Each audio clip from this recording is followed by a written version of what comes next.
Continuamos del dicho al hecho y en compañía de Cristian Clementi, comunicador social de Chile. Eh, ¿qué, pueden sentir los ciudadanos chilenos con respecto al audio de la esposa de Piñera que decía tendremos que compartir algo de nuestros beneficios? Compartir los privilegios. Los privilegios. Bueno,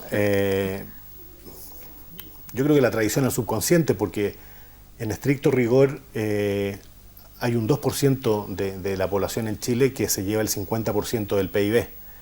Esa concentración brutal de la riqueza, ¿no es cierto?, que es una brecha de desigualdad que se ha ido acentuando en estas últimas décadas, es lo que ha gatillado hoy por hoy que la gente ya sintamos que es inaceptable. Sobre todo porque estamos en un mundo de globalización y de información permanente, ¿no es cierto?, y de análisis que permite que las personas podamos reflexionar, discutir, que el pensamiento crítico de las nuevas generaciones también se desarrolle con mayor rapidez. Entonces es absolutamente extemporáneo plantear una sociedad hoy por hoy con este concepto casi feudal de lo que se está manejando en Chile. Entonces, en esos términos, la reacción de la sociedad chilena es absolutamente, desde mi punto de vista, normal. Iba a pasar, sí o sí, porque seguíamos teniendo una clase política absolutamente sorda a las demandas y porque la incapacidad política también del presidente durante estos últimos 2 años ha sido manifiesta. Él llegó al gobierno con un mensaje de tiempos mejores, donde no hay que olvidar que en la elección presidencial el 60% de los votantes no fue a votar.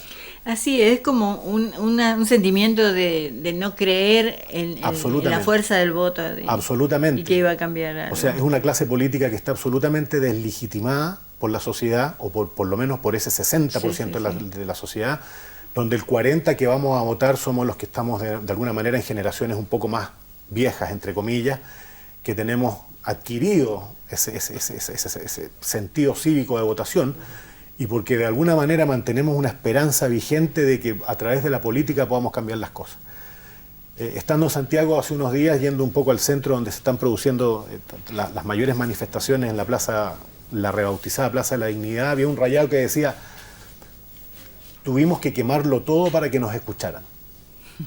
Yo creo que eso resume esa y la otra frase que dice, por el tema de las alzas, no son 30 pesos, son 30 años.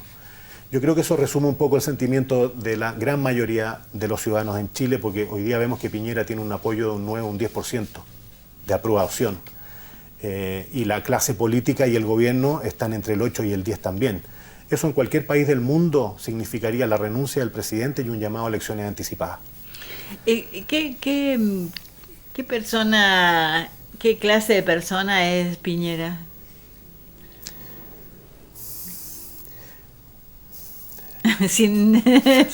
Mira, Piñera, yo te voy a dar una... Sin exabrupto. No, sin exabrupto, pero sí a los hechos ciertos.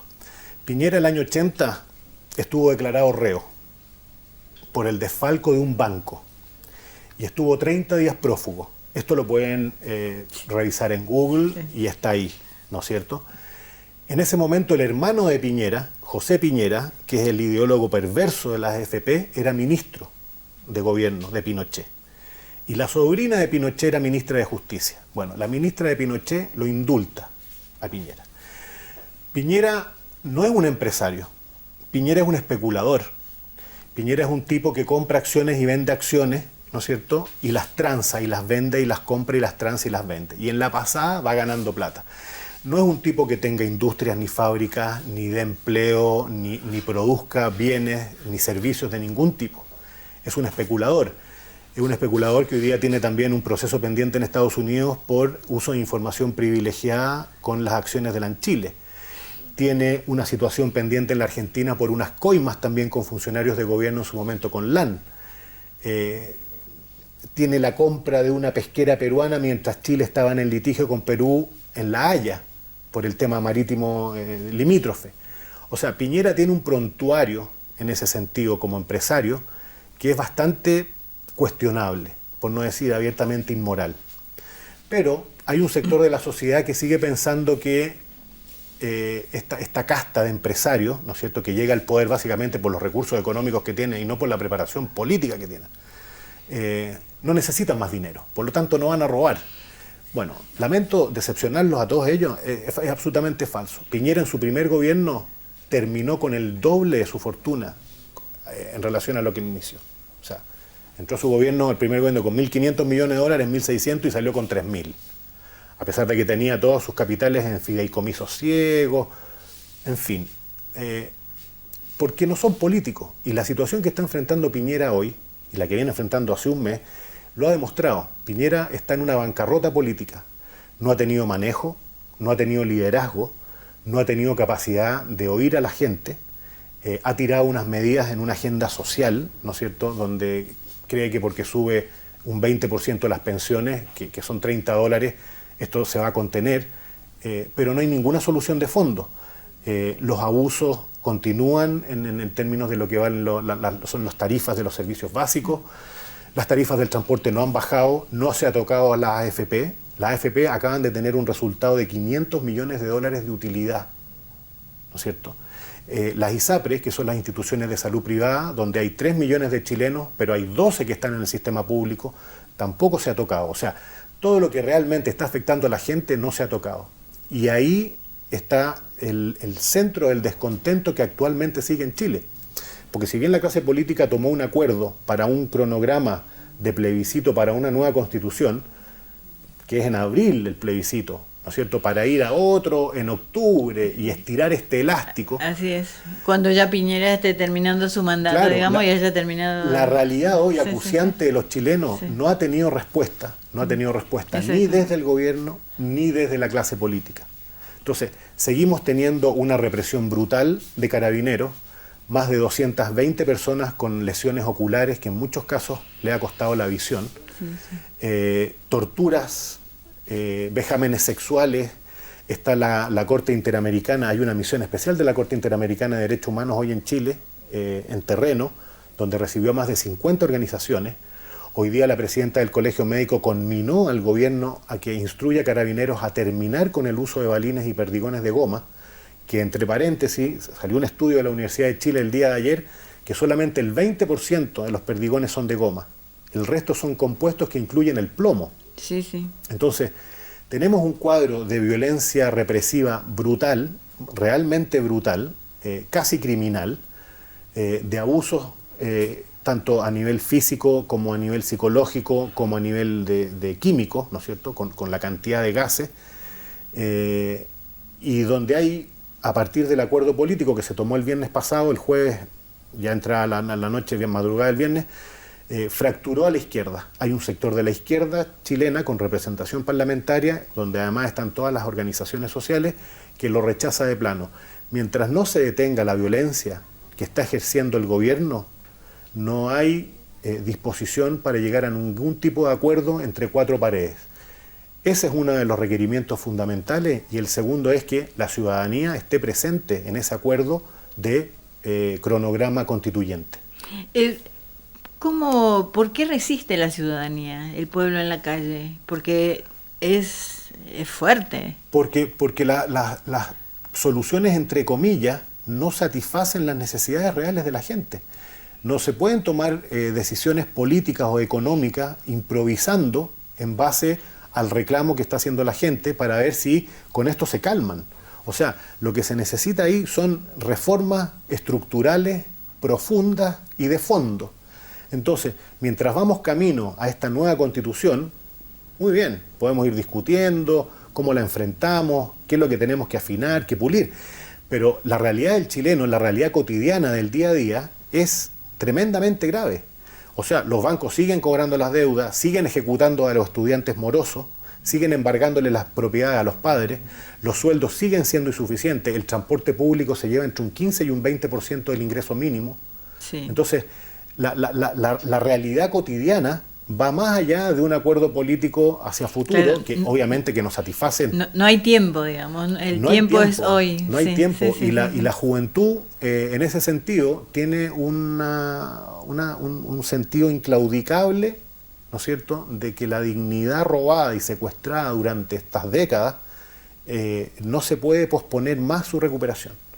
Y le exige a la clase política resultados y medidas. Lo primero es terminar con la represión y con las violaciones a los derechos humanos brutales que se están cometiendo en Chile, donde se está matando, se está torturando y se está violando ciudadanos y ciudadanas. ¿Dónde están los organismos internacionales? ¿Cuál ha sido el papel de Michelle Bachelet en este caso? Michelle Bachelet, como alta comisionada de Naciones Unidas para Derechos Humanos, mandó una misión veedora, creo que la segunda semana. No sé si la señora está todavía preparando el informe, emitiendo un informe. La verdad que ella tampoco goza de mucho crédito a nivel social. O sea, su gobierno fue realmente un fracaso y una frustración en términos de expectativas. A ella se le pidió que se presentara a un nuevo periodo presidencial. La derecha nuevamente le apretó la llave, nuevamente no se pudieron realizar reformas de fondo, pero ella tampoco tuvo el carácter político en ese momento de poder armar un frente común ciudadano, social, ¿no es cierto?, y enfrentar esta situación.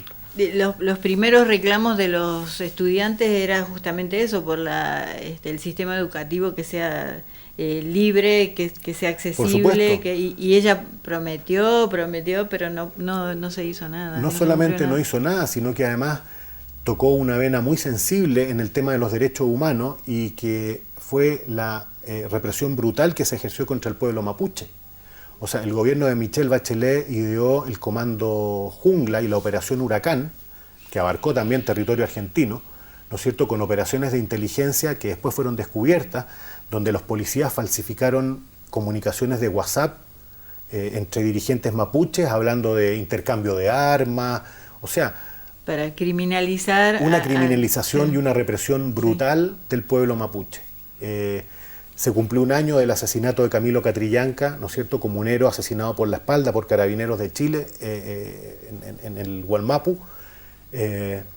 Entonces no se ve una política. Hay que entender también que la juventud chilena es muy solidaria con el pueblo mapuche, o sea, ha sido una juventud que se ha informado y se ha instruido con respecto a la demanda histórica del pueblo mapuche y con respecto a la represión y la marginalidad en que lo han tenido los sucesivos gobiernos históricamente.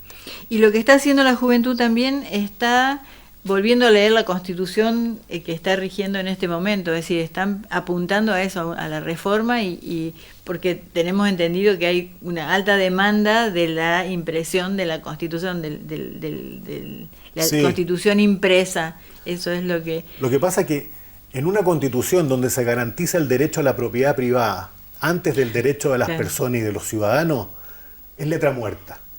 O sea, a mí no me sirve que diga los ciudadanos tienen derecho a un medio ambiente libre de contaminación y existan zonas de sacrificio, por ejemplo. O que los ciudadanos tienen derecho sobre sus recursos naturales y la explotación de recursos es absolutamente infame. ¿Y el voto es obligatorio? Bueno, ese fue otro que uno puede sacar distintas lecturas. El voto se estableció voluntario hace unos 3 o 4 años, ¿no es cierto? Hoy día están todos reculando en ese sentido, porque ahora en el fondo le están pidiendo a la ciudadanía que tenga una participación directa. Sí. Pero obedece una táctica y una estrategia política de la clase política dominante que no es menor, porque en el fondo con eso logran ir generando desafección en la gente. Ellos se van legitimando en este porcentaje cada vez menor de votantes.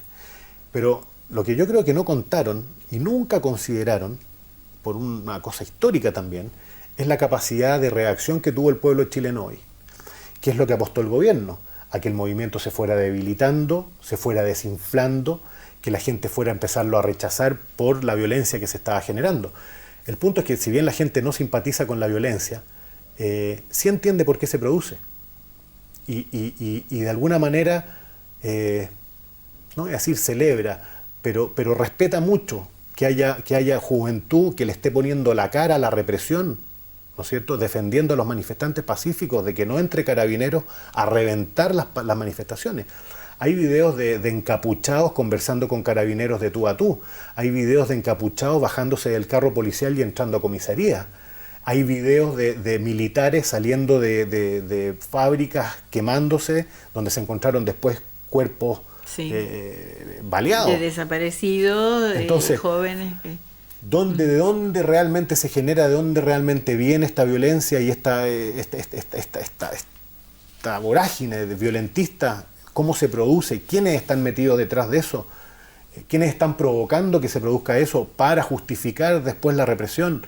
Sí. Bueno, es una táctica que no es desconocida. La hemos visto en nuestro territorio y bueno, ¿y qué está pasando con países de Sudamérica, países hermanos que tienen el mismo modelo de gobernante, un Bolsonaro, bueno, en este caso Macri, que no son políticos, que son empresarios? La gente también pensó igual, si ha sido exitoso dirigiendo un club de fútbol o con sus empresas, no tiene por qué estafar o robar o hacer negocios, digamos, es el pensamiento inocente. No, es un más que inocente, muy básico. O sea, demuestra una cierta ignorancia política que es preocupante, porque quiere decir que las decisiones políticas importantes en lo que tiene que ver con la elección de nuestros líderes está quedando en manos de gente que no tiene preparación política. Y la política, guste o no guste, como dijo Bertolt Brecht, es lo que incluso determina el precio de las papas, el precio de los porotos, ¿no? La política lo es todo. La política en sí misma no es ni buena ni mala. La política va a ser buena o mala dependiendo cómo la utilicen quienes detentan el poder para poder generar leyes. De un ejecutivo que envíe proyectos de ley, de un poder legislativo que sea capaz de hacer leyes, ¿no es cierto?, que estén orientadas hacia el bien común, hacia el desarrollo social, hacia el bienestar del colectivo. Entonces, el mensaje, sobre todo a los jóvenes, no tengan desafección por la política. O sea, preocúpense de formarse políticamente. Claro, la política como herramienta de transformación por el bien común, por el bien de todos. Y el compromiso de participación por una mejora del colectivo. ¿Y se visualiza el futuro cercano en Chile? Mira, yo, Ilsa, honestamente, no creo que Piñera termine su periodo. No creo, porque no veo condiciones sociales de pacificación de la situación en el corto plazo, a menos que se tomen medidas políticas de fondo, que realmente sean ciertas señales a la sociedad de que efectivamente hay oídos a las demandas. Están nuevamente tratando de subir la apuesta con los montos de las pensiones, los reajustes del salario mínimo, pero siempre con la billetera fiscal. O sea, siempre con la billetera fiscal. No se le toca un peso al patrimonio del 2% más rico que tiene el 50% del PIB, ni a los 200.000 millones de dólares que tienen acumuladas las AFP con fondos de los trabajadores. No hay ni una mención al tema medioambiental, no hay ni una mención al tema de la privatización del agua. O sea, hay cosas críticas que la juventud y la gran mayoría de la sociedad chilena ya, por decirlo de alguna manera, no compramos fácilmente. O sea, hoy hemos llegado a un punto en donde si realmente no hay medidas políticas y económicas concretas que sean realmente efectivas, esto no va a parar. No va a parar. Con un presidente con un 10% de aprobación, desde mi visión, puedo estar equivocado, yo no veo que Piñera pueda llegar a su mandato en forma tranquila.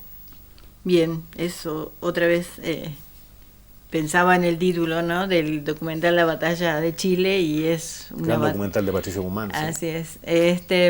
Bueno, te agradezco muchísimo tu visita. Espero que la próxima vez que nos encontremos sean luces de esperanza y de buenos augurios para el pueblo chileno, que con el que tenemos muchísima historia común, aunque los gobiernos no lo vean o no lo sientan.